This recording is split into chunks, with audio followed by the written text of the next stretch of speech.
Lepo pozdravljeni vsi skupaj, lepo pozdravljeni na Ekonomski fakulteti. Tokrat res vidim, da je to alumni dogodek in zelo smo veseli, da ste se odzvali našemu vabilu. 70 prijav smo imeli, poglejte, to je naredila korona. Pred covidom nas bi bilo 65, danes nas je to, kot nas je, ampak obožujem fleksibilnost naše ekipe. Pred 10 minutami sem rekla, kaj če bi za tiste, ki jih ni, dogodek posneli, in so v parih minutah kolegice iz Centra poslovne odličnosti reagirale in bomo dogodek posneli, zato ker se mi zdi, da je to kar zgodovinski dogodek.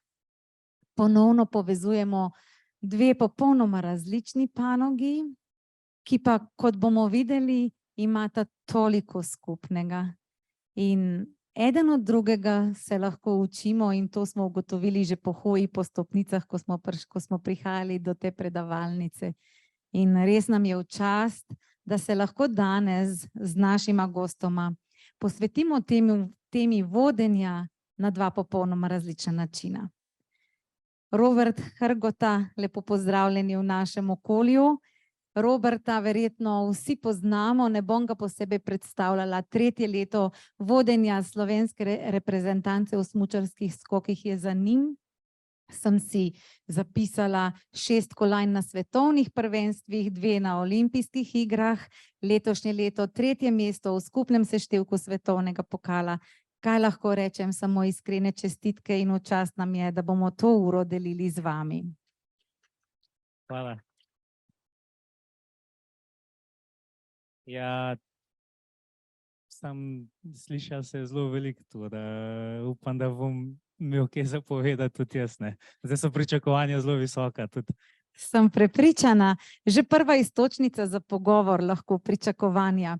No, ampak enako uspešnega kolega na drugem področju imamo med nami, Miha Škerlevaj, profesor Ekonomske fakultete v Ljubljani, gostujoč profesor BI Oslo. Mnogo znanja deli s podjetji na različne načine in eden vrhunskih vodilnih raziskovalcev. Posveča se temu vodenja na različne načine že celo njegovo kariero. Kdo od vas je poslušal podcast, ki sta ga Miha pa Robert pa Zanjo Hlača posnela v Planici? Aha, ne toliko veliko, no takrat je bil Miha v vlogi izpraševalca in smo rekli tokrat, ne Miha, tebe bomo postavili kar enakovredno vlogo Robertu. Čast postavljena vprašanj pa je pripadla meni, sem Monika Lapanja, direktorica Centra poslovne odličnosti Ekonomske fakultete, katerega poslanstvo je prav deliti znanje in širiti znanje iz Ekonomske fakultete v gospodarstvo in nazaj. In tema vodenja je tista, ki ji seveda posvečamo veliko pozornost. No, in če kar začnemo, mogoče prvo vprašanje. Robert, moram reči, v živo izgledate še malček mlajši kot na televiziji. In res, ne? In ja, pa v drugače, pa brez bunde. In zadnjič, ena zadnjih izjav na zadnjih tekem je tako ponosno stare rekel, poglejte ga, našega stratega. Eden najmlajših strateg v skakalnih vrstah. Kako je, Robert, z leti in strategijami? Kako se počutite kot eden najmlajših strategov v družbi starejših kolegov? Ja, v bistvu prvo lep pozdrav vsem. Stareta je potem dopolnil, mislim, da gros, da sem toliko star, da lahko kavo nosim ostalim trenerjem, tako da bom rekel, da ja, se mi zdi, da koliko povsod v modernih časih, se mi zdi, da te leta več nimajo toliko velikega vpliva. Definitivno, če bi mogoče zelo veliko gledal na to stvar, ne bi imel mogoče toliko odločnosti in probam vsake take stvari, ker če sem mlad, imam prednost pred starejšimi, ki se jim mogoče ne da več toliko, kot meni. Tako da v bistvu probam iz take situacije čim več pozitivnega vam potegniti. Super. Z Miho sva se dogovorila, da bova postavila vprašanja Robertu, medtem ko bo Miha dodajal komentarje z vidika stroke v menedžmentu. Miha, kakšno je tvoje mnenje? Vodenje in starost. Precenjena je ta dimenzija, ker obstaja razlika med modrostjo in starostjo. In lahko vam povem v bistvu eno tako anekdoto oziroma Anja mi je v bistvu povedala, kakšen je bil odziv takrat, ko dva sva se dogovorila, da se tikava. Spravi, ko sva te povabila, ne, je bil Robijev odziv, kje ste mene najdli? In sem rekel, točno zato. Se pravi, ljudje, o katerih največ povejo rezultati, ki kažejo svoj prispevek na svojem področju skozi dosežke drugih in hkrati zelo očitno svoj ego imajo zelo pod kontrolo. To je po mojem znak modrosti in starost včasih pomaga, včasih pa sploh ne. Super. V poslovnem svetu se ogromno pogovarjamo o menedžmentu talentov. Iskanje talentov je danes tema, ki se znajde na naših mizah vsak dan. Robert, kako vi identificirate talenta? Nekdo izjemno daleč skače. Je to dovolj? Bo zdržal pritiske profesionalnega športa, ki ga čakajo? Ja, to v bistvu šele vidimo, ko pride v situacijo tako, ne. In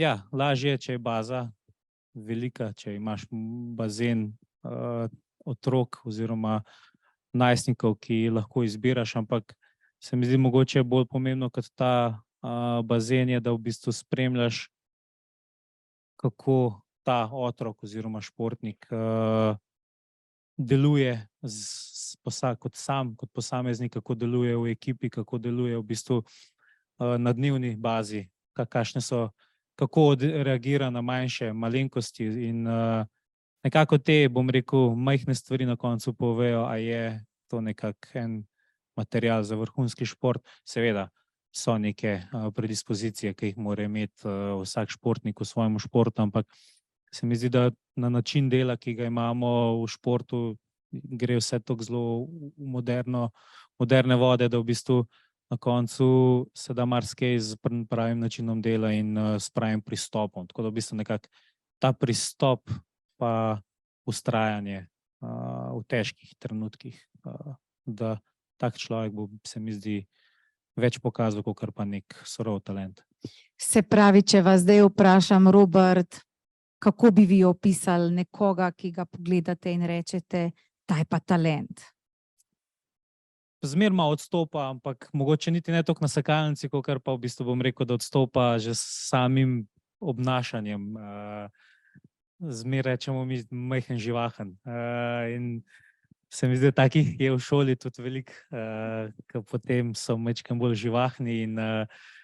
Ampak se mi zdi, da ta živahnost se lahko zelo dobro obrne v pozitivno smer, kot da se lahko ta živahnost izkoristi za njegov potencial.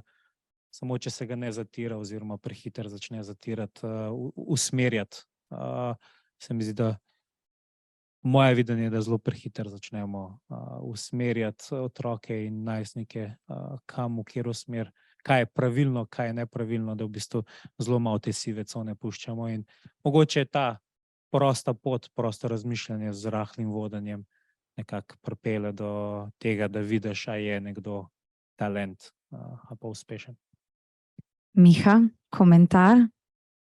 Ja, absolutno. Rekel, ta management talentov je ena pomembna tema, tudi pač v poslu, in mislim, da obstajajo vzporednice. Recimo, ko sem opažal, kako nekako ali pa opazoval, kako delajo Skandinavci s svojimi otroci, mi je dalo misliti, ker recimo gledal sem smučanje, pa ta naš pristop, ki smo imeli veliko Topolinov prvakov, pa potem nobenega čez mladince, recimo, če en šport izpostavim. Pa imamo potem marsikateri drug šport, kamor se dela zelo dolgoročno in dolgotrajno in poskušaš prepoznati take elemente, ali je živahen, ali nekaj ima, nekaj takega, kar je treba brusiti in delati. Ampak te prednosti in vrline otrok potem skozi čas se razvijajo in včasih te marsikdo preseneti. Tako da za eno majhno okolje, kot je Slovenija, ne si bo v športu, ne si bo v poslu, neke grobe tekmovalne sheme na odpadanje odpadejo. Se pravi to, da boš ti iz mase tisočih in tisočih potem preko neke grobe tekmovalnosti prišel do tistih, ki preživijo ta brutalen sistem. To pač v državci, ki ima manj ljudi kot eno šanghajsko predmestje, pač ne more biti način dela z ljudmi. In celo Kitajci, ki sem jih zdaj malo izpostavil, opažajo, da je treba spremeniti to logiko razmišljanja o tem, ali je tekmovalnost, ali je sodelovalnost in krepitev vrlin in razvoj teh vrlin skozi čas tisto, kar vodi do rezultatov. In nekako tudi empirija in opazovanje nekih najbolj prebojnih zgodb v poslu potrjuje slednje. Tako da tukaj je definitivno vzporedenca pri managementu talentov. Super, zelo sem slišala ta živahnost, ta drugačnost, ko se pogovarjamo z vami, ki prihajate iz podjetij. Mnogi vodje rečejo, iščem, če ima iskrico v očeh, iščem tisto svetlobo v očeh, a se mu očke svetijo. Ko se nekomu očke svetijo, takrat veš, da je ta prav. Potem razviješ ga lahko, če imaš tisto ta pravo energijo. Medtem ko verjetno pri športu vseeno mora biti nadarjenost za tisto, kar pač nekdo je ciljno usmerjen, mora biti prisotna nadarjenost. Ja, v bistvu tako, če pogledamo našo ekipo, če izpostavim, naprimer Žiga Jeler ni veljal za talenta do 19. leta, ga niso uvrščali v nobeno ekipo, naprimer. Potem Lovro Kos, olimpijska medalja svetovnega prvenstva, ni bil član nobene reprezentance do 20. ali 21. leta, tako da ni rečen. Treba je znati prepoznati talent. To je prvi pogoj, se mi zdi. Kako pa prepoznaš talent, kako so rekli, če imamo bazen tisočerih otrok, mogoče res lažje na zakon močnejšega, ampak pač že od tega se mi ne moramo privoščiti in se mi zdi, da tudi povsod drugje po svetu več ne gre na tak način. In dokler otrok na skakalnici uživa, se igra, kot so izpostavili skandinavski sistem, je do 15-16. leta, ne vem, če sploh imajo kakšno tekmovanje na uvrščanje, ampak v bistvu pridejo tja, se igrajo in prek igre ugotovijo, a je to njim smisel, ali sploh uživajo v tem.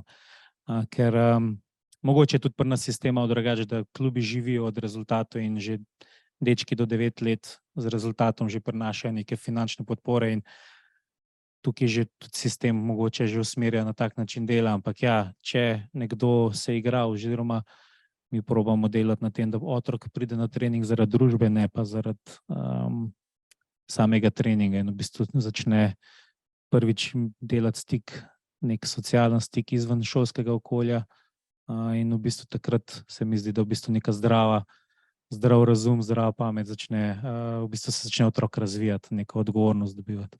Pa se vam zdi, da Slovenija je prostor, okolje, kjer talenti imajo prosto pot v vašem športu? Jaz bom rekel na splošno v športu, ker smo moji Slovenci tak narod, da lahko to naredimo. V bistvu smo zelo trmasti, po eni strani smo zelo delovni, po drugi strani imamo priokus Balkana, znamo najti najkrajšo pot, tudi če se da, in improvizirati znamo tudi zelo dobro, kar je zelo pomembna stvar, se mi zdi. In ja, v bistvu nekako zmeraj se mi zdi, da želimo dokazati nasprotno, kakor in če nekdo reče, da se ne da, ti toliko z veseljem to kraj poje to narediš. In se mi zdi, da je nekako ta mešanca pri nas, samo mogoče še nam manjka, da smo malo bolj zavedni, da se zavedamo, da imamo vse, kar rabimo. Sonja Šmuc, DVSoft je že dvignila roko, pa kar dajam mikrofon, preden gremo na naslednje vprašanje, Sonja. Hvala, Monika, si dala ti istočnico, ki si vprašala, bolj, če imamo okolje in podobno. Jaz bi se vprašala, Robert, za posebnost v bistvu nordijskega smučanja pri nas je tudi v tem, da je narejena prav srednja šola v Kranju.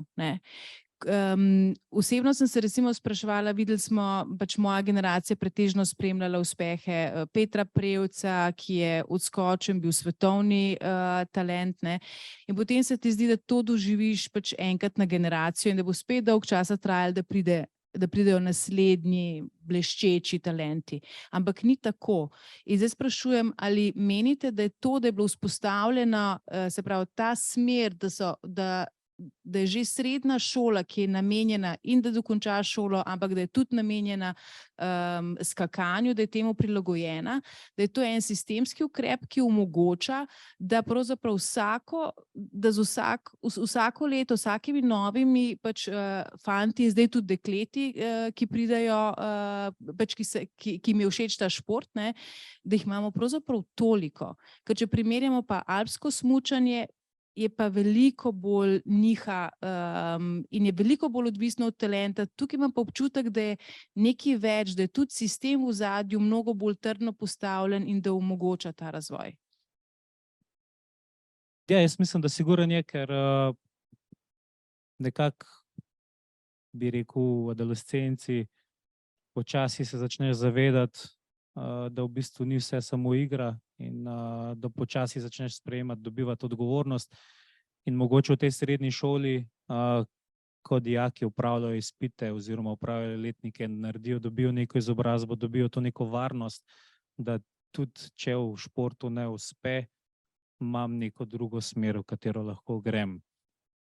Ker v bistvu zaupati ni samo na eno točko, postavljati vse, je zelo rizično in mogoče ta sistem, ko omogoča, tako kot sem prej govoril, v klubih, kjer se otroci igrajo, je tudi mogoče že narejeno v tem smislu, da v bistvu se razvija nek socialno okolje, kjer imaš dijaški dom, študentski dom, ekonomsko gimnazijo, je v bistvu ker sem ga tudi sam obiskoval, si v bistvu začel delati na teh socialnih v bistvu vrednotah in ja, na koncu ugotoviš, da ni vse samo šport, ampak v bistvu dobivati te vrednote in nekako to drugi tudi opažajo, sovrstniki in nekako ja, sistem je siguren, bom rekel, ključen. Se mi pa zdi, da poleg sistema je pa potrebno potem imeti še ljudi, ki vodijo ta sistem. Eno je sistem, eno je pa potem realno soočanje z izzivi, no, tako bom rekel. Super. No in potem dobimo talenta in se začne delo. V menedžmentu se izjemno veliko pogovarjamo o ciljih, o postavljanju ciljev. Kako je pri vas s tem? Kdo vam postavlja cilje? Kako vi postavljate cilje? Komu vi postavljate cilje? In kako je s cilji posameznika potem? Jaz nobenemu ne postavljam, ker če mu moram jaz cilje postaviti, pa je v bistvu že, bom rekel, konc. Ker če posameznik ne ve, kaj želi doseči, 10 trenerjev mu ne bo pomagal doseči nečesar oziroma uspeti, bom rekel. Predvidevam, da je zelo podobno, ker začneš nekaj delati ne zaradi denarja, pa zaradi uspeha, ampak zato, ker te to tako veseli in v bistvu želiš nekaj vsakič več doseči in seveda, če si uspešen, pride seveda zraven tudi, bom rekel, uspeh in pa finance, ampak tisti, ki je to začel delati zaradi želje in bom rekel, samo motivacije po doseganju rezultatov, mu potem te finančne, bom rekel, vložki ne spremenijo smeri oziroma motivacije. Tako da bom rekel, da vsak si mora sam motivacijo oziroma cilje postaviti, mi jih pa probamo v bistvu samo nekako usmerjati v pravo smer, da probajo doseči te cilje. Vi kot trener dobite pri cilje Smučarske zveze Slovenije? Tako je, v bistvu nam moj šef postavi, kaj pričakuje od nas, od mene, no, ker se zmer hecamo, da imam eno torbo zmer na pol pripravljeno, da po vsaki sezoni lahko hitro odpotuješ, ampak še dobro, da sem blizu doma, tako da ne grem prav daleč. Ampak ja, tako je, realno, kruto, kakorkoli, povsod je isto, nikjer ni nič zagotovljen, kar je pa se mi zdi prav, ne zaspiš, skozi si v bistvu motiviran, skozi imaš željo po dokazovanju, Lani so rekli po olimpijski sezoni, da bo zelo težko. Me veseli, da smo nadgradili. Letos bo očitno še težje, tako da v bistvu vsako leto dobivaš nek nov izziv, tako da v bistvu toliko več želje potem imaš. Je pa seveda, ja, ni se odvisen od tebe. Ja, to je zelo zanimivo, vi dobite cilje, ampak potem pa jih naprej ne določate drugim. To je velika umetnost vodenja. Miha, komentar? Ja, mislim, tukaj je ogromno enih dimenzij, ne, pri ciljih in vezano na motivacijo. Po eni strani imaš strašno tak brutalen sistem, ne, se pravi, ki je pogojen seveda tudi z nerealnimi pričakovanji, ki jih imamo tisti, ki s kavča presojamo, koliko je nekdo dober. Ne. In če si drugi pa pričakoval, da bo prvi, je to strašna katastrofa, recimo, ne, sploh, ker mi smo zelo primerljivi, ne, z vsemi temi, ki jim slučajno od časa do časa rata, da nas prehitijo po vložkih, po velikosti, bi rekel, talentov, mislim, bazena talentov in tako naprej. Skratka, brez nadaljnega sarkazma, jaz mislim, da je to res ena velika umetnost vodenja, da dejansko, ne glede na to, da ti imaš nek pritisk in nosiš pritisk in šefov in bi rekel, neke javnosti še bolj, ne, hkrati pa znaš sprostiti v bistvu te mlade občutljive ljudi, da dajo največ od sebe, da poiščejo tisti notranji žar in motivacijo, da ne pozabijo, zakaj so tam, da je rezultat v bistvu posledica tega, kar ti vlagaš in kakor znaš najboljše pokazati v danem trenutku. In to je po mojem podobno tudi v poslu, ko imaš opravka s kreativci, z ekipami in tako naprej. Opažam en odmik od teh kvartalnih ciljev in neke metrike fokusiranja na posledice namesto na rezultate. Recimo veliko enih zdaj praks, da se gre namesto letnih razgovorov, kamor še po možnosti pomešaš v bistvu ocenjevalni z razvojnim pogovorom, da imaš krajše cikle, krajše te feedback, se pravi neke cikle povratnih informacij, kamor si sfokusiran na to, kaj se da v tem trenutku izboljšati, zato da bo potem rezultat na koncu tak, kot ga želiš. Ima kdo kakšen komentar na to od vas? Vprašanje? Ja, izvolite.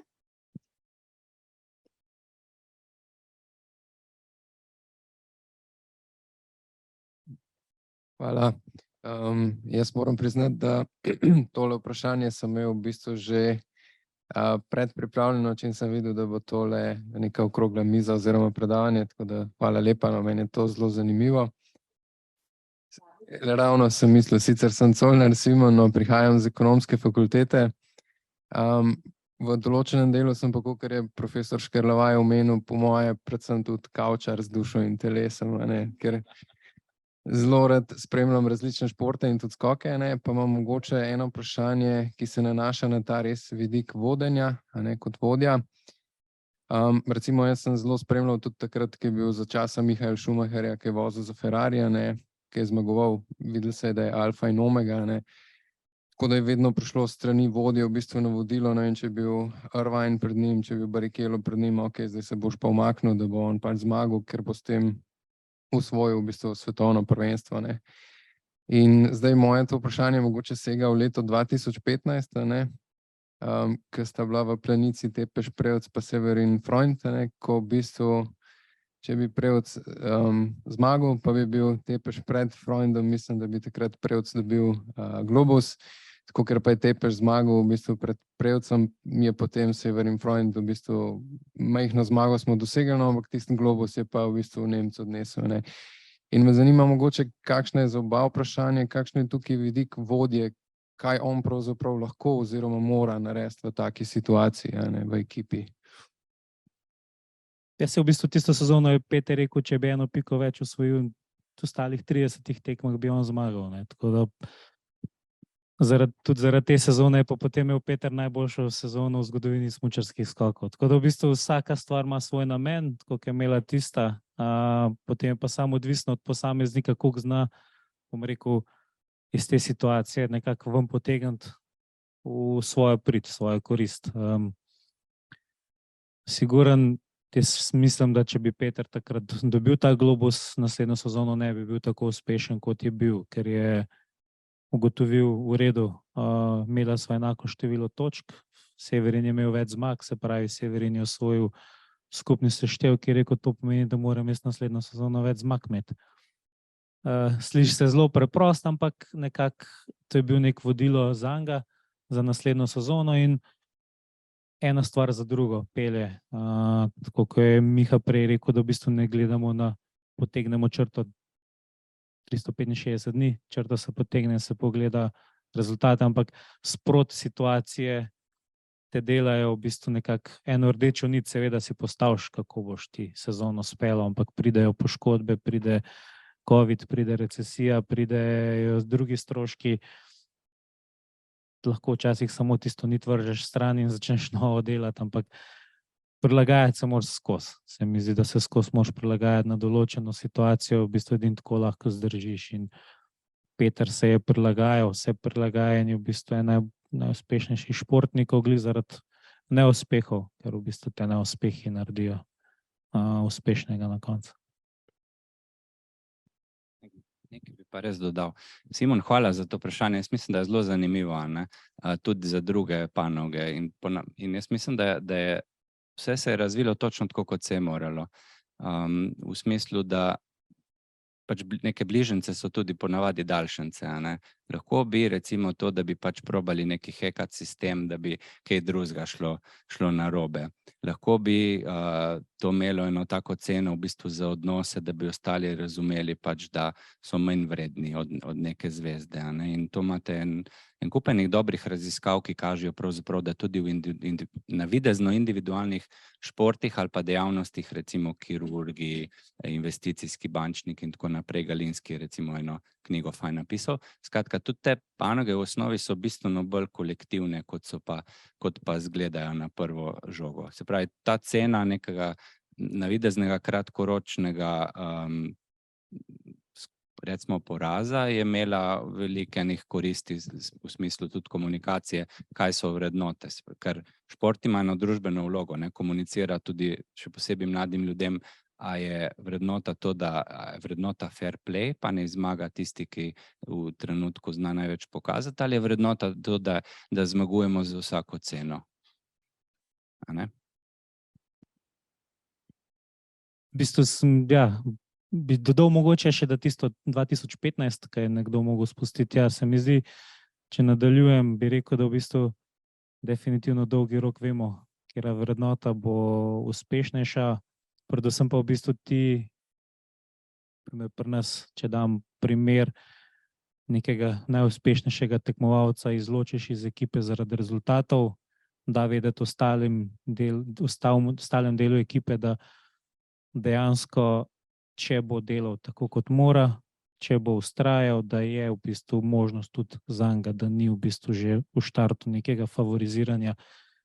Mogoče malo je, seveda, smo vsi ljudje, ne moramo reči, da je vse enak, ampak veš pa, da si tudi ti sposoben in lahko tudi na koncu, če boš delati, koliko se da delati maksimalno in v bistvu nič ni zagotovljen in tudi v bistvu imaš možnost, če delaš pravilno. Če še malo popametujem.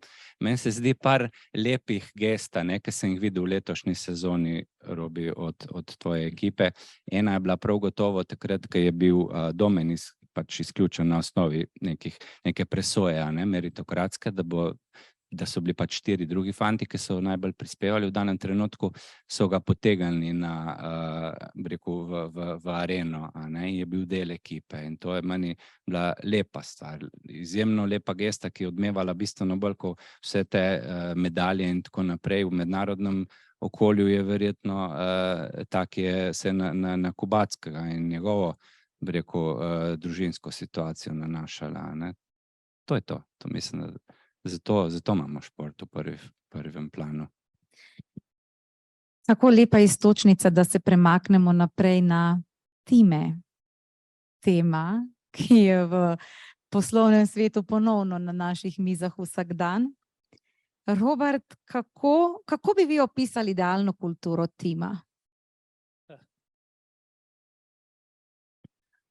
je v bistvu, ja, zdaj, če ločim oziroma razdelim naš tim, se pravi ekipa smučarskih skokov, sestavljena iz tekmovalcev in pa iz strokovnega vodstva. Tako da v bistvu se bo mogoče bolj osredotočil na strokovno vodstvo. Mešanica vsega, tako kot rečejo, zdrava prehrana je vse jej, raznoliko, vse v mejah normale, tako bi rekel, da je v bistvu mogoče tudi pri ljudeh, da imaš vse, kar se da imeti, pa da se zavedaš, da nisi ti povsod najboljši, da v bistvu zato imaš ljudi zraven tebe, ki so na določenih področjih boljši od tebe, in pa da zaupaš tem ljudem, ki so na teh področjih boljši od tebe, da bojo naredili to delo, ki od njih zahtevaš oziroma pričakuješ, pa da ve, da ima od tebe podporo in da ga boš usmerjal, tako kot je treba. In v bistvu, da ima to samozavest, ta človek. Starost, bom rekel preizkušnje, nekdo pri 40, 35 lahko ima več izkušenj kot nekdo pri 50 plus, ker izkušnje zame se mi zdi so bolj pomembne v smislu, kako si reševal težave, kakor pa, da če si 20 let na isti točki, dela že 20 let isto zadevo od 8 do 4, naprimer. Eno leto težkih izzivov je lahko veliko več, kot pa 10 let delovne dobe. Predvidevam. V športu govorim, da ne bo pomote. In ja, se mi zdi, da v bistvu zelo pomemben je to, da imaš v ekipi ljudi, ki jim zaupaš, pa predvsem, da oni tebi zaupajo, da jih boš vodil tako, kot je treba. Super. Miha, to je pa zdaj Mihatova tema. Kultura. Izvoli, Miha. Kultura timov imaš v mislih, kaj o tem povedati. Ja, predvsem bi rekel, tako kot opažam pač naše skupno delo pri razvoju timov, vodij, organizacij in tako naprej, da imamo velikokrat dosti nerealna pričakovanja od tega, kaj bo nek team building naredil. Skratka, imamo celo leto vse ene prtljage, problemov, izzivov in tako naprej in potem mislimo, bomo šli zdaj tam en piknik plac, so imeli fajn en dan in bojo vsi problemi rešeni.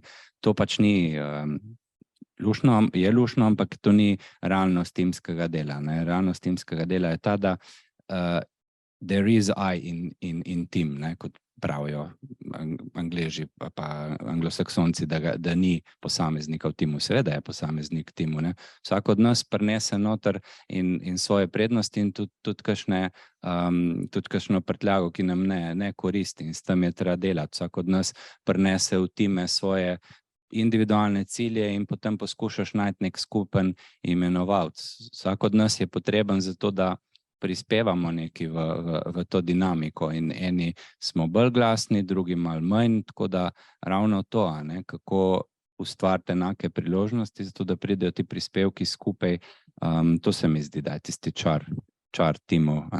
Ego ne koristi temu. Vodenje, ki je nekako povezovalno, definitivno koristi. Skratka, to so veščine, ki se jih da razvijati. Tako bi nekako. Robert, kako ste želeli nekaj dodati? Ja, v bistvu ta ego je se mi zdi zelo pomembna zadeva. V bistvu nam rekel, da ni ego pomemben, ampak pomembno je, kako kontrolirati ego. Vsak je malo egota pri sebi, definitivno ima vsak stvari. Kot je rekel, there is no I in team, ampak there is an I in win. Je ena taka zanimiva bila.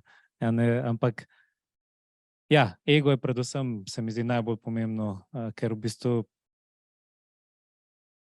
ko kontroliraš ego, v bistvu začneš opaziti, da lahko delaš napake. Ko delaš napake, drugi vidijo, da jih tudi ti delaš, vidijo, da ni narobe, če jih narediš. Če jo naredijo, vidijo, da v bistvu ga ne kaznuješ oziroma probaš rešiti napako in ko vidijo, da v bistvu se da iz napake naučiti, jih ni strah delati napake in pa je to v bistvu nekako začne ta kolo se premikati in če imaš pa močen ego, v bistvu hočeš nastopati kot gospod perfekt in takrat se bo potem vsak boji delati napake. Ta del bomo izrezali iz celega videa in ga poslali na v social media, ker mislim, da bi ga mogel slišati cel vesoljni svet. Se ustrašila. Ta del tega ega to je zelo zanimivo tudi za poslovno okolje. Zelo zanimivo. Kako mislite, da vi prispevate k kulturi tima kot trener?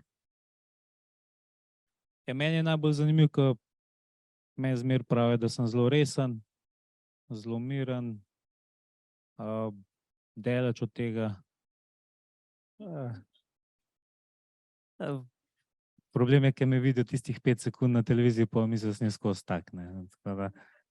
To ni res, ampak glih to je mogoče nekaka istočnica, da v bistvu tudi, če pri sebi ne deluješ 100% samozavesten ali pa pomirjen, da daš ekipi vedeti, da imaš stvar lahko, oziroma da imaš pod kontrolo, da v bistvu umiriš ekipo. Lažje te potem ta breme nositi, če veš, da v bistvu ostalih 5 bo zaradi tega mirnih. Ti že potem najdeš nek filter, kako boš to izločil, oziroma kako boš ta nemirnost oziroma negotovost pri sebi uredil, ampak ja, nekako zelo pomemben je pristop, neko varnost, da čutijo okoli tebe in ker konec koncev zato si pa ti vodja, zato pa si ti na prvem mestu, zato da ti drugim nudiš to varnost, na te pa je, da sam pri sebi ugotoviš, kako boš to rešil pri sebi, ker seveda v Planici letos, kaj tim je zmagal, definitivno nismo bili mirni pa sproščeni, ampak ja, pač dejali smo pa vtis, da imamo, da smo zato toliko delali, ampak na koncu, kako smo rekli, nič ni definitivno zagotovljeno, tako da ja, probaš ekipi pomagati, ti se pa sam sabo pa izmeni. Ja, meni se zdi v bistvu ta refleksija, ki jo Robi zdaj podal, zelo v skladu s tem, kar govorimo pri postherojskem vodenju, da so ljudje pač res dobri vodje, tisti, ki so tudi zelo odprti glede svojih omejitev in napak in tako naprej. In da to, po mojem, da to malo pomirja ljudi. Mi tudi le pač delimo neke nasvete, pa kako bi bilo fajn, da je idealno, pa knjige pišemo, pa to, ampak vsak, ki ve, kadar se srečamo v dobrih in v slabih momentih, ve, da pač ljudje tako se trudimo biti blizu nečesa, v kar verjameš, ampak velikokrat pač nisi iz takih in drugačnih razlogov, in si daleč od nekega ideala. Jaz mislim, da to kar lepo pomiri vse udeležene, če jim poveš pač, da perfekcija je daleč od človeškega, in da je v redu, če se kdaj zmotiš in da rečeš oprosti, zmotil sem se. Vse te osnovne, take iz vrtca vrline tudi veljajo, tudi pozneje. Biti človek. Če lahko dodam, zanimivo je tukaj, rečemo pri vodjeh, bi rekel, 99% situacij je lahko vsak vodja. Tiste 1% situacij, ki se pa dogajajo, pa loč ljudi, ali je sposoben voditi ekipo. Tistih kriznih 1% časa, ki se dogaja, pokaže, kakšen vodja si. Če nekaj poteka, vse normalno, takrat ni težko. Težko je takrat, ko je treba kakšno stvar rešiti, narediti, odreagirati. Tam se bo potem v bistvu. In se mi zdi, da, kot je Miha rekel, ne more biti vsak vodja, tako ne more biti vsak uspešen na določenih področjih, vsak je za nekaj. In mi je zelo pomemben, da se mogoče vsak zaveda, da tiste malenkosti na koncu odločajo, kaj je dobro voditi, ali pa kaj je v bistvu povprečno voditi stvar. Pogosto razmišljam, ko seveda iz kavča, poskušam se učiti od vas pogosto in veste, kaj vedno razmišljam, ko sta tekmi en dan za drugim, en dan individualna, drug dan pa skupinska tekma. En dan so lahko zmagovalci vsi, vsak posameznik, ki med sabo tekmujejo, naslednji dan ti isti posamezniki, ki med sabo tekmujejo, morajo živeti vsi za eno. Kako pripravljate ekipo, ko je timska tekma, in kaj je drugače, ko jih pripravljate, ko je tekma individualna? Pred samo tekmo v bistvu nič. Ker vse, karkoli narediš, oziroma karkoli naredimo, je v bistvu dlje časa, v bistvu nek postopek, ki traja v bistvu celemu pripravljalnem obdobju.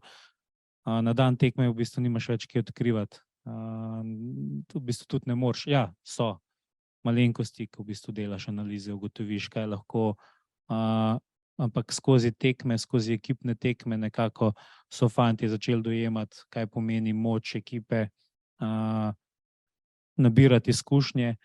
In pa zelo pomemben je, da v bistvu začel se je, naprimer naša zgodba se je začela 2021, ko je Anže Lanišek na svetovnem prvenstvu osvojil 3. mesto.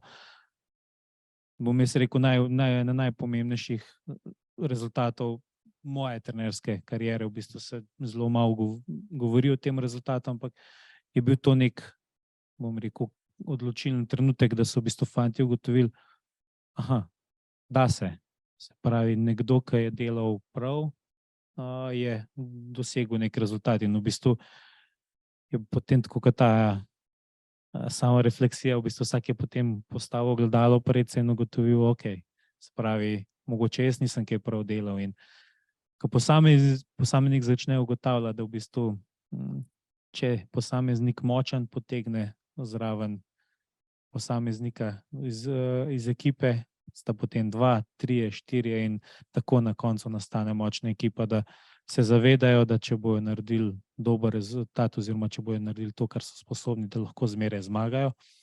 Do tega je pa treba priti, da v bistvu vsak pri sebi naredi ta premik v glavi, da je lahko potem ekipa močna. Ker lahko imaš 4 zelo solidne fante, pa lahko zmagaš, imaš pa lahko enega zelo dobrega, pa 3 povprečne, pa ne boš nikoli na zmagovalnem odru. O individualcih in timih te zanima? Ja. Kje naj začnem? Meni je recimo tudi zanimiva to obdobje, v bistvu, ko si nastopil, samo vlogo glavnega trenerja. Tako da ne vem, koliko si kaj pripravljen temu razpredati ali ne, ampak namesto komentarja imam vprašanje, kaj se ti zdi, da je bilo drugače, kaj si ti drugače zastavil, zato da, ker je bila neka tranzicija, se je opazilo tudi od zunaj, da nekaj je drugače v tej dinamiki, da očitno je bilo tudi, da so bili močni egi, se pravi, imamo vodenje herojev, se pravi, to so fantje, ki se veliko upajo, ki gledamo po ekranu in tako naprej, to more goditi v bistvu ego, pa očitno takrat je bila neka taka dinamika. Ne vem, koliko nam lahko zaupaš o tem, to mogoče bi vprašal. No? Ne, nimam težav o tem govoriti, ker to se zgodi, se povsod so situacije, ki v bistvu niso nam pri srcu. Zdaj, lahko se skrivamo, pa se delamo, da se niso zgodile, lahko pa v bistvu jih analiziraš, pogotoviš, kaj boš iz tega, kaj takrat ni bilo v redu narejeno in kaj lahko ti narediš bolje. Jaz sem bil takrat v bistvu del ekipe kot pomočnik glavnega trenerja in Gorazda, in v bistvu takrat je pač določene stvari, malenkosti, začeli se je res z malenkostmi, so se začele nabirati in na koncu je iz malenkosti nastal velik problem. In zato pravim, da je zelo detajl je res, hudič je res v detajlih. In ko gre vse dobro, je vse fajn. Vsi se razumejo, pa ne gre dobro, te pa moti, kako držiš žlico v rok, lahko nekdo. In tako je, doma je tako, v službi je tako, pač v realnem življenju je tako. Nikoli se ne boš z vsakmu 100% vsak dan tako dobro razumel. In če to sprejmeš, če razumeš, da pač tudi, če se nekaj ne strinjaš, da je to normalno, ampak treba je pač rešiti to pa sigurno, to pa je treba. In da v bistvu izogibati se teh konfliktov, če ena manjša stvar se zgodi, dobro, sej ni toliko pomemben. Tisti trenutek ne, bo pa sigurno kasneje ta stvar zelo pomembna. In nekako to se mi zdi, da so v bistvu, bom tako rekel, takrat, ko sem prevzel, sem rekel, fanta, zdaj pa dol za jebancije. Vrak je vzel šalo in zdaj pa nimate več. Sem rekel, zdaj ste imeli, odstavili ste trenerja, zdaj ste dobili, kar ste hoteli, zdaj pa na vas, ne. Zdaj pa pač, če še en trener odide, pa ne vem, kdo je več kriv.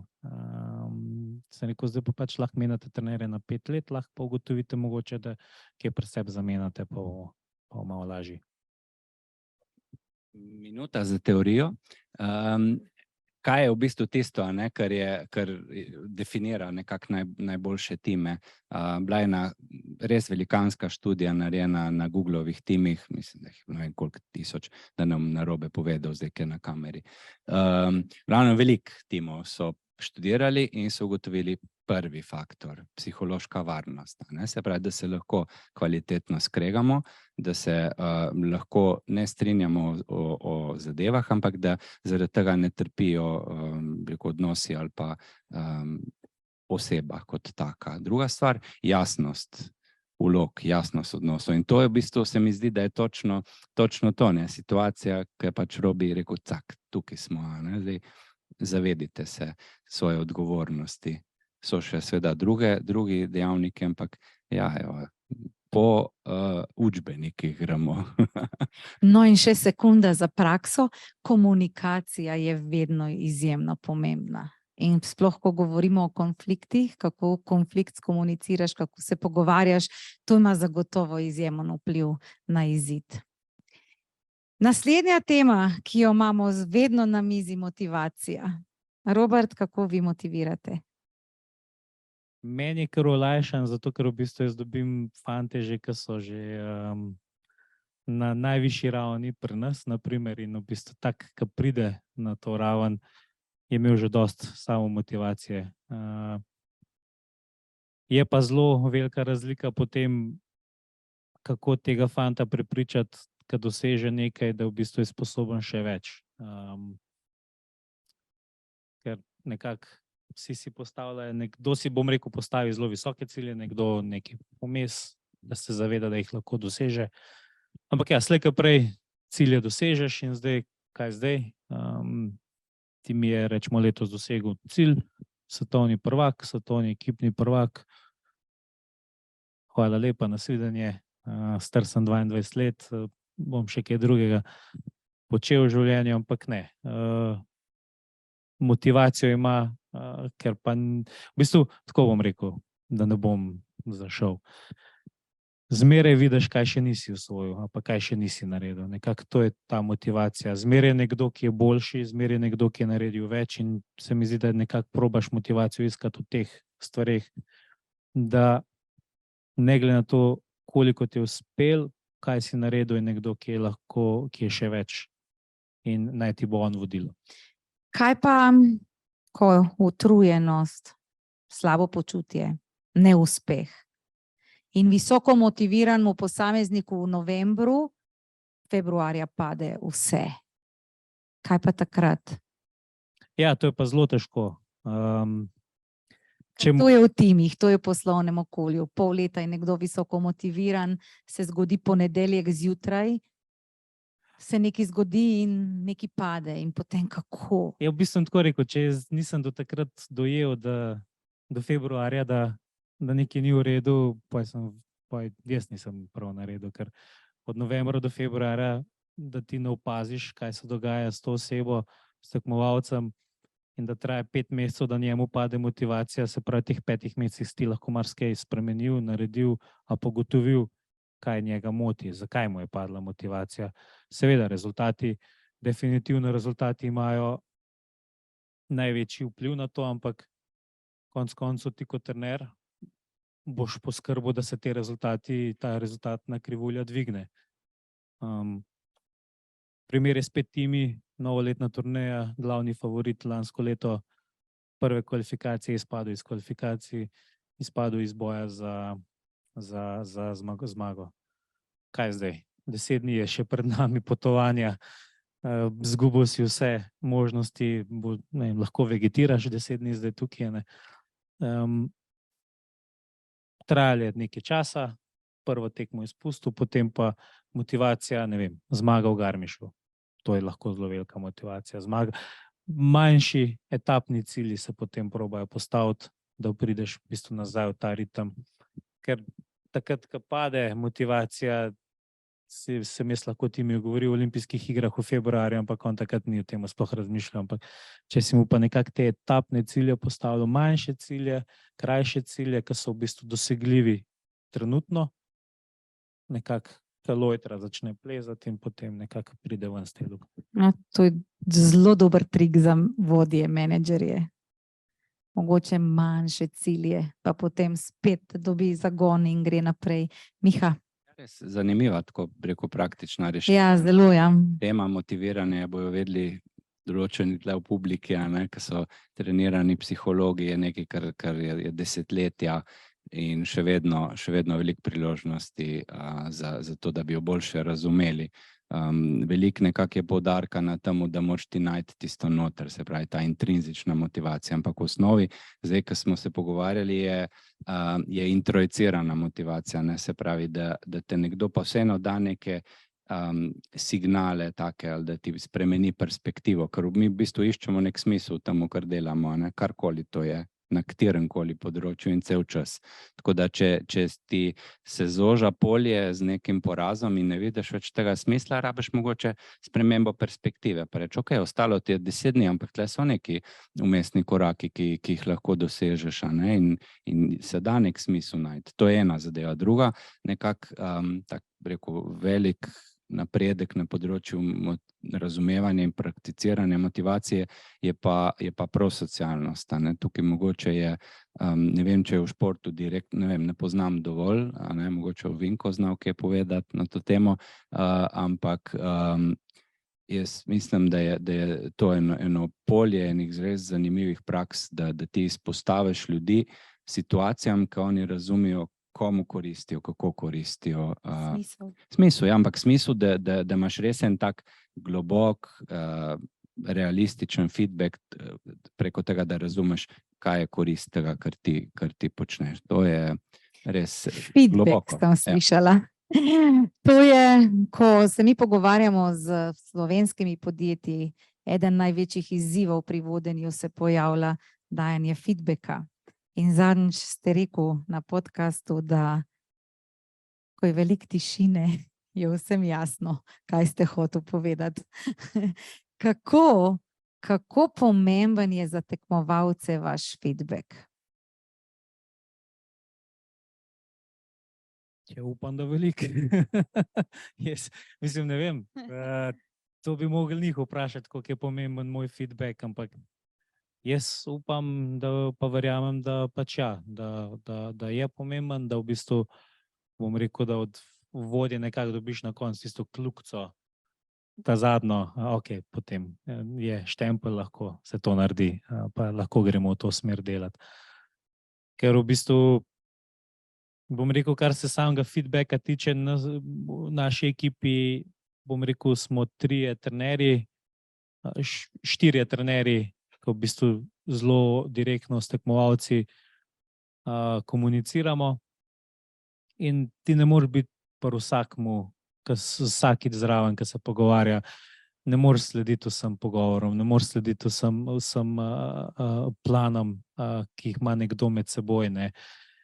Ampak čutiš pa, če pride na koncu do tebe in te vpraša za potrditev, pa je veš, da v bistvu potrebuje tvoj feedback in je zelo pomembno, kaj ti smo trenutku ti te osebi poveš, ker mogoče se tebi ne zdi velik en stavek, v bistvu čist slučajen, nekaj se je zgodil pri nas, ne vem, da sem nekaj takega rekel, ker se meni sploh ni zdelo nič konkretnega, je tega tekmovalca za en teden odmaknil in potem sem gledal, kaj se dogaja in sem probal potem čimprej, zelo hitro se je videl, da je nekaj ni v redu in pač potem rešuješ naprej. Ampak ja, zelo biti... Drugi izsek, ki ga bomo izrezali iz tega filmčka in poslali na vse socialne medije. Zelo je, če nekdo tebe pričakuje oziroma da na veliko na tvoje mnenje, je pač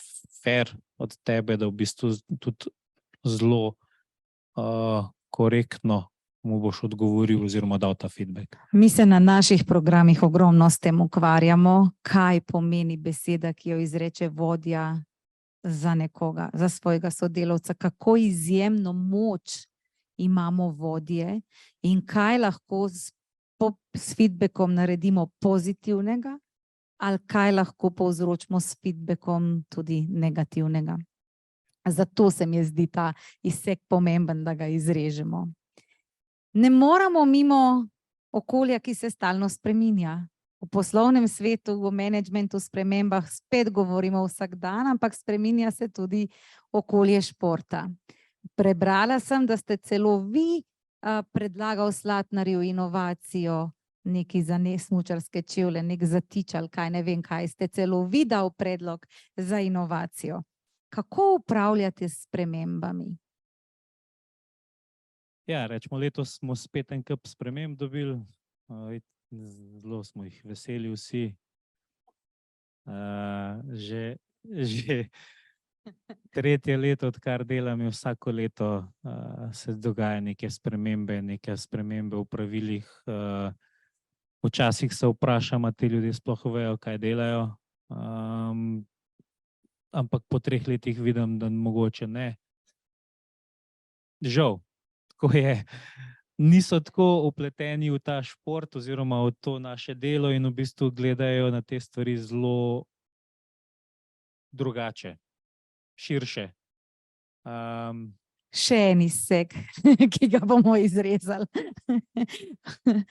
Bom pa dodal, da včasih ni zmer to najboljš, ker v bistvu se mi zdi, da če nisi ti direktno vpleten, povezan z neko zgodbo, težko tudi sprejemaš odločitve in to mene pri teh naših vodjah zelo moti. In 2-krat na let se stankujejo, dvigujejo roke, nate pa lahko vpliva zelo močno ta posledica. In ja, po 3 letih smo se zavedali, da te ljudje niso glih najbolj sposobni in smo se nekako odločili, da spremembe vsako leto bojo in pač te se treba čim prej na te spremembe pripraviti. En teden si damo zmer cajta, da jokamo, koliko je vse hudo, pa po tistem tednu pa potem zagramo, pa gremo naprej. Kako zelo me to spominja na kakšno poslovno okolje, Miha? Ja, ali pa akademsko ravno tako, ne. Se pravi, pač od nekje se neke ideje pojavijo in potem imaš res velikokrat izbiro to, ali boš malo razgrajal, boš malo, ponavadi je okej, da malo razgrajaš, ker malo moraš dati kontre za to, da pač poveš. To je feedback, tudi je feedback, a ne. Zdaj, ali je efekt ali ga ni, to je druga stvar. Zdaj pa, če pa recimo, da pač pride neka sprememba, ki ima svoj smisel, da recimo pride iz okolja, da je to del nekega splošnega trenda in tako naprej, pa imamo vseeno, rekel, s tem veliko posla in truda in napora in tako naprej treba vložiti, potem je prav, da pač tudi razumemo, kako ti procesi sprememb potekajo in da se ne zgodijo z dekretom, s pravilnikom, zakonom, sklepom ali tako naprej, na katerem koli papirju, ampak da so vedno ljudje ozadja, ne, in da še nobena ideja ni zaživela v taki obliki, kot je bila na začetku zamišljena in da je treba pač usposabljati ljudi in tudi vodje, zato da znajo delati z vodenjem sprememb. In praviloma je tako, da pač je to timski šport in da je treba razvijati te spretnosti, kako druge vključevati v te procese, da tudi oni razvijajo en tak, bi rekel, tudi pozitivno aktiven čustveni naboj, ne, da sami razvijajo, da je tudi njihova last ta ideja, ne. Tako da to je, bi rekel, ne samo teorija, ampak je tudi praksa in na srečo je to veščina, ki se jo da razvijati in jo razvijamo, ne. Če bi sam dodal, ne vem, vsaka sprememba, seveda bom tako rekel, če ti sprememba ni po godu, si zelo proti tej spremembi, ampak spremembe se pa v vsakem primeru dogajajo in na koncu se prilagodiš in pozabiš, da je bila sprememba, ampak ja, ta prvi odziv, če ti seveda ni všeč, si je človeška, da pač boš proti tej spremembi. Ampak če vidiš, da v bistvu prihaja do te spremembe, se nima smisla opirati in se pač treba čim prej prilagoditi. In pri nas opremo zelo veliko spreminjajo, na koncu prinaša zelo velik strošek to, ampak bom rekel, da še v redu, da smo Slovenci iznajdljivi. Imamo pač podjetje Slatnar, ki nam zelo pomaga. Zelo veliko v bistvu sodelujem z njimi zaradi, bom rekel, družinske povezave. Tako da ja, lažje je nam, ampak imaš pa ekipe, ki pa nimajo te možnosti in zato te spremembe včasih te razjezijo, ampak zdaj sem dal malo ven sebe, kada zdaj nisem mogel. Evo, tako, res je. No, ampak to je pomembno sporočilo vsem nam, ki vodimo. Ja, ne, res. Kako? Res. Hvala, ker sem lahko, tako, ker sem lahko izdal, zdaj sem čist pomirjen. No, lepo. Ampak to je resno sporočilo vsem nam, ki vodimo, kako zelo pomembno je, kaj spreminjaš, potem pa seveda, kako spreminjaš. Ker kot je rekel Robert, nekdo nekaj reče, ampak to, kar nekdo reče, lahko izjemno vpliva na nekoga drugega, pa ne samo na to, na uspeh celih timov, celih organizacij, celo družbe. Ima kdo kakšno vprašanje? Zdaj bomo pa najprej dali Kati mikrofon, Sonja.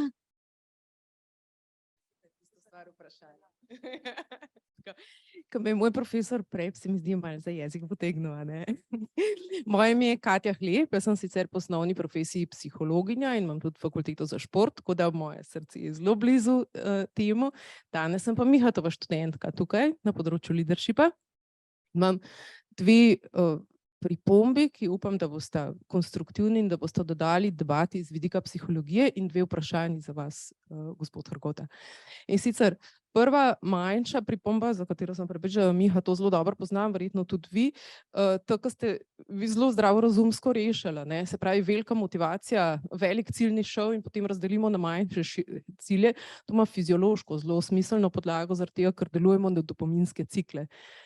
Se pravi, ko velik cilj propade, dopamin zelo dol pade, pa je pa treba z malimi ga zgraditi gor. Tako da to je tako, človek, ki se posluša, v bistvu to razume. Sploh pa moška fiziologija še bolj tako deluje kot ženska. Druga pripomba je v zvezi z kulturo, če lahko pa v zvezi z egotom, zaradi tega, ker tukaj jaz čutim, da psihologi sploh nismo dovolj jasni, kaj to točno pomeni in vsi drugi bi pa to lahko uporabljali in bi jaz rada to čisto malo popravila, če lahko. In bi citirala Carla Junga, za moje pojme najboljšega psihologa, ki je kadar bil. In sicer on je rekel naslednje. Je rekel najprej natura, pol pa kultura. Brez nature, pol kulture ni. Se pravi, tudi ko greš na team building, se ga moraš najprej nažurati. Preden je sploh možno, da pride do kulture, ni pa nujno, da bo prišlo do kulture, ampak brez nature pač ne bo prišlo. In jaz dolga leta opazujem že skakalno reprezentanco, tudi zato, ker sem bila študentka od dr. Maxa Tuška. In se mi zdi, da to me pa zdaj že vodi vprašanje. Se mi zdi, da vi skakalci izjemno strateško delate že leta in leta. Jaz sem iz generacije, ki še tepeš skaku, takrat, ko je Sonja začela slediti. Se hecam. Medve sva en mesec narazen, tako da bo jasno. No, ampak vem, da že zelo dolgo zelo strateško delate. In moje vprašanje vam je, se pravi, vi ste se umestili v okolje, ki mu je bilo jasno, kjer je bil condicio sine qua non, da se dela strateško. Se pravi, niste se mogli niti več odločiti, ali bi delali strateško ali ne, drži. Kaj je na tem lahko, da je to že vzpostavljeno in kaj je na tem težko? Se pravi, ker je vzpostavljeno, se morate kot inovativni strateg tudi postaviti. Se pravi, kaj upam, da me razumete. Hvala. Imam še eno vprašanje. Bom probal biti zelo hiter. Ja, zelo v bistvu, bom rekel, pri vseh športih je zelo strateško vodenje oziroma delovanje ekipe. A je dober ali pa ni dober. Ampak v vsakem primeru gre se vleče ena linija. Se mi zdi, tudi v podjetjih je tako, večje kot podjetje, bolj se mora držati ene niti. jaz sem imel to srečo, da v bistvu v našem športu sem bil toliko let, da v bistvu sem videl, ja, neka strategija je, ampak ima pa pomanjkljivosti. Nisem obračal vsega na glavo, ampak samo določene stvari, ki pač sem opazil, sem bil mnenja, da je treba mogoče samo malo prilagoditi. K sreči sem imel pa podporo vodilnih, ki so mi omogočali, da sem lahko to naredil. Kar je pa po drugi strani zelo pomembno, sam ne bi mogel tega narediti. Dali so mi podporo, kar se jim zelo zahvaljujem. 31-letniku pred olimpijsko sezono so zaupali reprezentancu, ki pričakuje medalje, fantom, ki so stari toliko kot trener, ampak ti verjamemo, da v bistvu si prav to vidiš. In pač, če ladja potone, bomo pač potonali skupaj. In ja, malenkosti, ki pač te malenkosti nekako probaš zelo nežno speljati, da se ta tranzicija spelje zelo nežno. Imaš neko obdobje, ki ti to omogoča, po nekem obdobju pač pa potem ti tudi pričakuješ, da ta tranzicija prinese neke rezultate. To je ponovno sporočilo, ki bi bilo dobro, da bi bilo slišano širše, ko prideš na delovno mesto, ne rabiš vsega spremeniti, ampak samo popraviš tisto, kar bi lahko bilo še bolje. Čestitke, Robert. To je zagotovo pravi pristop, ki bi mogel biti širše razširjen. Monika, spet si v bistvu povedala razliko med zakaj je Finska pa Norveška so uspešne, Slovenija pa caplja, ker vsaka nova vlada, ki pride, ima prvo nalogo, da poruši vse za nazaj, pa pol, da iz pogorišča štarta in pa smo skozi v istem ciklu. Tako. Jaz bi se pa sam za hip vrnila na vprašanje, ker sta se vidva oba pogovarjala o feedbacku. V Sloveniji, zdaj mislim, da že 16 let traja projekt Zlata nit, ki ga tudi ekonomska fakulteta močno raziskovalno spremlja. To je iskanje najboljših zaposlovalcev, delodajalcev v Sloveniji, kar pomeni, da postavlja v ospredje in raziskuje odnos, torej tim, kultura, vrednote, vse to, kaj v bistvu dela neko podjetje uspešno. In zelo pogosto so to zelo podobne stvari, ni pa nujno, da so na enak način narejene. In recimo eno od vprašanj je tudi, ali si dobil v zadnjem času, če si se pogovarjal, imel feedback od svojega vodje. Drugo vprašanje pa, ali si bil kaj pohvaljen. In moje vprašanje vam je, ko ste se prej toliko ustavil in ko razumete, da nekaj, kar kot vodje lahko navržemo, samo da smo nekaj odgovorili nekomu, ki nas je vprašal in se nismo poglobili v zakaj nas to sprašuje, lahko naredimo ogromno škode s tem. Pa ali smo pohvalili, ali smo pograjali, je čisto vseeno. Se pravi, če v resnici ne damo tehtnega odgovora, ampak je nekaj na prvo žogo.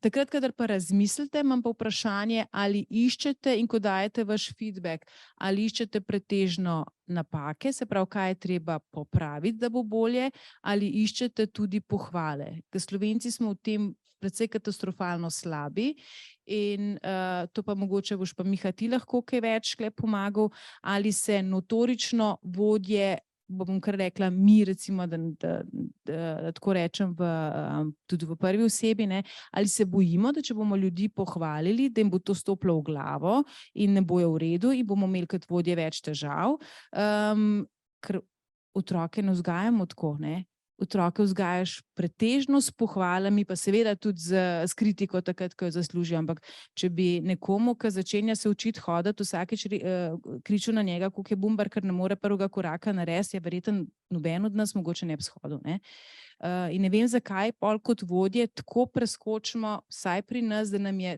težko, v povprečju težje kot v drugih okoljih, dati pohvalo človeku nazaj. Zelo dobro vprašanje. Me je bilo zanimivo, na Pokljuki smo imeli bom rekel, izobraževanje, teku na smučeh, smo imeli enega zelo dobrega inštruktorja in je razlagal, da je imel en par na učni uri, fantu je šlo zelo dobro, punci prvih 5 minut katastrofalno, ni znala, je rekla, to ni zanjo in je v bistvu inštruktor pogledal in rekel, jaz že 20 let tečem na smučeh, pa še zmer nisem nikoli zmagal svetovnega pokala, kako bi izgledali, če bi ti po 5 minutah že vse znala. Pa mene ne rabiš tukaj. In v bistvu tako je tudi pri nas nekako v smislu, da imamo nek cilj, do tega cilja moramo priti, seveda pač ne bo ravna črta. Vmes bo pohvala, vmes bo konstruktivna kritika. Predvsem pa se mi zdi, da ti pohvala ne sme v glavo stopiti. Zdaj, če so pohvalili, meni se mi zdi, da pohvala je zelo nevarna, ker v bistvu, če te pohvalijo, je to v redu, dokler to ne verjameš. Hudiče, ko začneš to verjeti, ne. No, mogoče bi jaz samo en stavek tukaj dodala, mi ogromno delamo na naših programih vodenja, na feedbackih in feedback je pozitiven in negativen. In enako kot pri negativnem feedbacku je pomembno pri pohvali, da je le-ta argumentirana in izrečena takrat, ko si nekdo to zares zasluži. Problem je, če kot vodje dajemo pohvale, ki so neupravičene, te so škodljive. Če so dobro argumentirane, običajno padejo na pravo podlago. To je čisto enako kot pri feedbacku. Ja, v bistvu ali je pohvala, ali je pa v bistvu kritika, oboje moraš imeti utemeljeno, zakaj si jo dal. Da v bistvu razume ta oseba, ali gre v pravo smer, ali pa v bistvu je skrenil s poti. In ja, če skozi hvališ, pa rezultata ni, nekaj ni v redu, ne. Če pa skozi kritiziraš, pa ti rezultata tako ne bo. V bistvu, ja, in če se navežem na izziv, ki si ga izpostavlja pri hvaljenju otrok, največji izziv tega je, da otroke hvalimo, čeprav ni argumenta za pohvalo in to je problem. Miha, bi kaj dodal? Kje naj začnem? Najprej mogoče tisto glede predstave, ki jo imamo mi v Skandinavcih. Lahko vam povem eno zgodbo, ko smo pač raziskovali še pač na Norveškem ravno to tematiko sprememb. In si predstavljate, enega sogovornika smo imeli, sindikalni zastopnik, tako Harley Davidson, možakar, in začel, je rekel, v naši firmi smo v zadnjih 4 letih imeli 5 predsednikov uprav. Prvi je prišel, je naredil to, drugi je spremenil, tretji je spremenil in tako naprej. Ta peti je prišel točno tja, kamor je prvi začel. Tako da mislim, da je to en tak človeški fenomen, ali se ti čutiš toliko samozavestnega, da moraš pod nujno nekaj spremeniti samo zato, da se pozna tvoj podpis, ali si toliko človeka pa sposoben prepoznati dobro, kar je bilo že narejenega in poskušati nadgraditi to. To je glede spreminjanja. Glede feedbacka je pa ena pomembna razlika tudi med tem, a je feedback iskan ali ni iskan, ne? Se pravi, ali je nekdo zrel za to, ali ga mogoče toliko zrel, da ga aktivno išče ta feedback, ne? To je velika razlika. To imate en kupenih tudi tako raziskanih eksperimentov, ki v bistvu kažejo, da isto narejen feedback ob istem času pade na zelo različna tla, če so ljudje pripravljeni na feedback ali ne. Tako da to je po mojem malo veščine dojeti, kaj nekdo more slišati ob katerem času, in koliko je kdo zrel za bolj direkten feedback, koliko je s kom treba mogoče malo bolj nežno odmeriti feedback. Drugače pa pravočasen more biti, utemeljen, argumentiran, usmerjen v dejanje, vedenje in ne v človeka. Tako veliko vemo o feedbacku, samo še prakticirati bo to treba. No, in če dodam zdaj k temu še nekaj, zdaj je že to delavnica v resnici, imamo možnost, da vprašamo, dovoliš, da ti dam feedback. In s tem, ko dobiš dovoljenje, se ti pripravi prostor, da lahko daš feedback. To je tak praktičen nasvet, da dodam še to. Katja, 30 sekund, ne 10 sekund za vprašanje.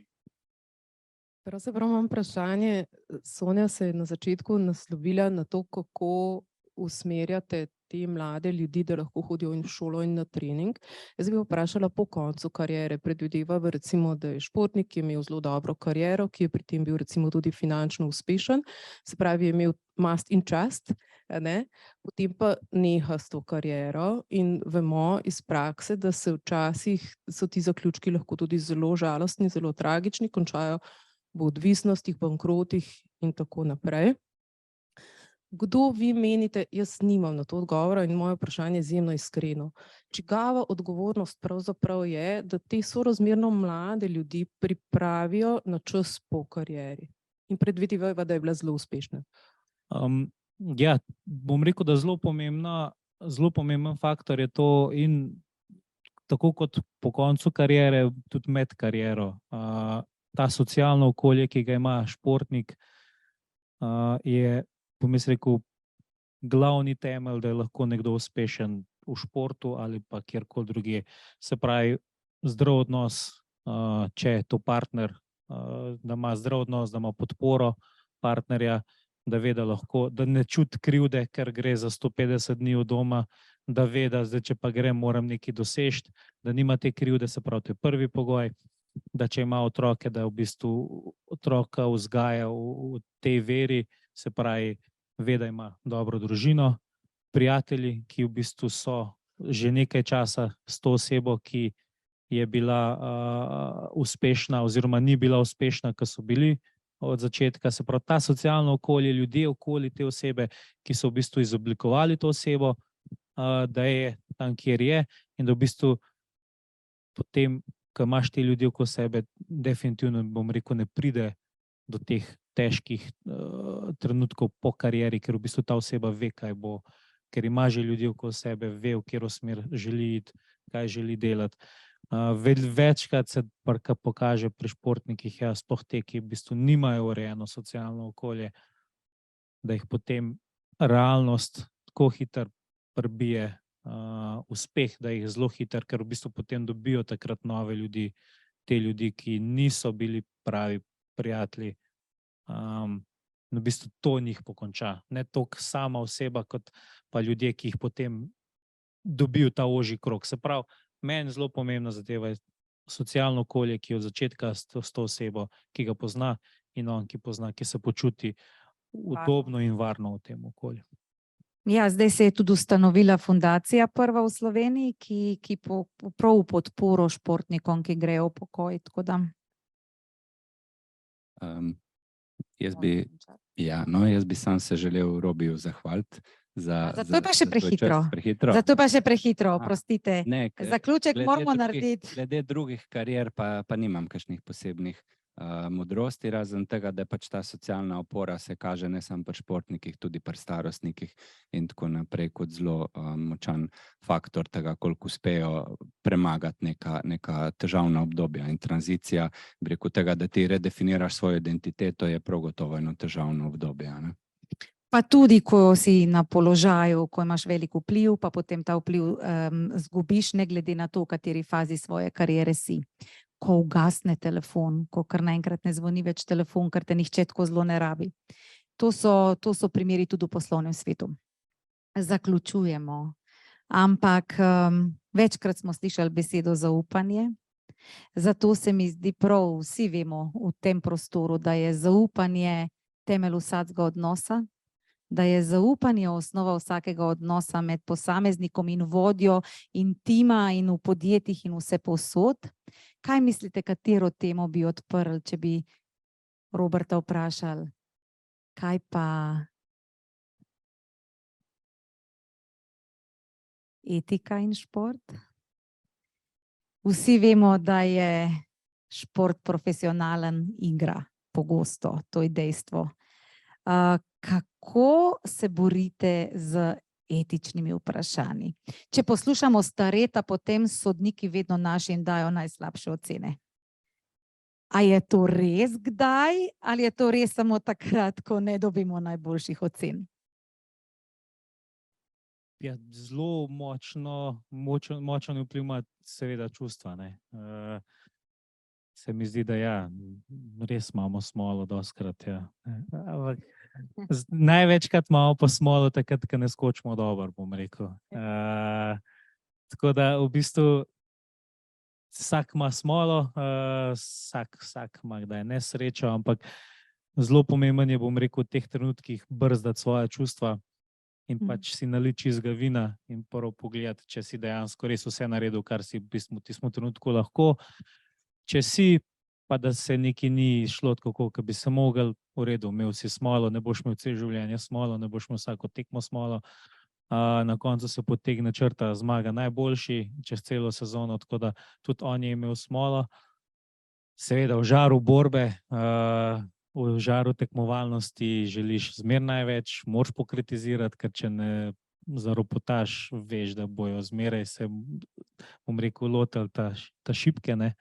Slovenija ni glih velika država in v bistvu včasih moraš majčkeno polajati, ampak ja, čustva je tukaj treba zelo pomembno, da se čustva brzdajo, kolikor se pač lahko, ne, ker je še zmeraj to tekmovalen naboj, ego je in narediš vse, kar lahko, ne boš prvo pri sebi pogledal, ampak boš prvo pogledal, kdo je drug naredil napako, ker seveda iščeš Zunanjega zunanje krivce in to je pač, se mi zdi, človeško naravno, ampak do neke mere je to, bom rekel, naravno, če pa to konstantno počneš, ja, to pa ni v redu. Miha?